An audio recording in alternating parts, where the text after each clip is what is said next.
I've just realised that I've had my washing in the background of just about all my videos, and I think I maybe need to make a more conscious effort to move that out of the way, so I'm going to do that. Amazing! And look, you can even see my water boiler. Ah, and there's more washing inside.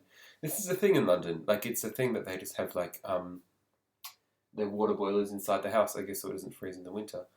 But aside from making my room particularly hot, it also means that I can like just have clothes hanging up there and they dry within like 2 hours. Washing everywhere. If in the future I forget to move my washing when making a video, which I probably will, feel free to ravage me brutally in the comments. So I think we can say with reasonable certainty at that point that Facebook does everything it can to make you feel as socially inadequate as possible. When I was still living in my home city of Melbourne in Australia, I found that my Facebook feed was really overly represented by my friends who were travelling and who were living overseas, and my friends who were not in Australia were getting a really disproportionate representation of my Facebook feed, as opposed to many of my other friends who I'm equally as close to, who were basically not getting any airtime on my Facebook feed at all. But see, fast forward a little while, and last year I moved overseas myself. I moved to the UK, and I'm doing trips around Europe and posting them on Facebook. So now I am that guy who posts the travelling photos.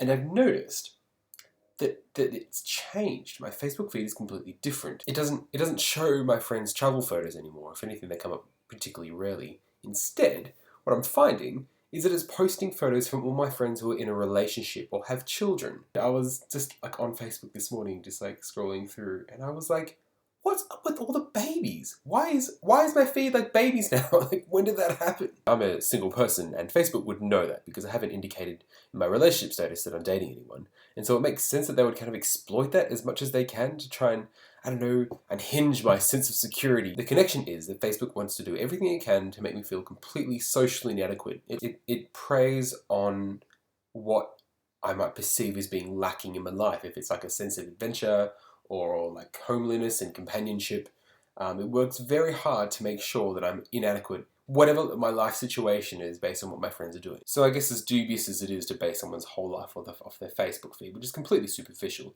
whatever you feel when you look at your Facebook feed, just know that whenever you feel inadequate, that is a deliberate thing by the man behind the curtain who is actively trying to make that happen, rather than being a legit reflection of what your life is. That said, life is what you make it, and sometimes if you feel inadequate because people are doing stuff that you want to do, then let that be a push for you to pursue that thing. Which I guess, end of the day, isn't an entirely bad thing.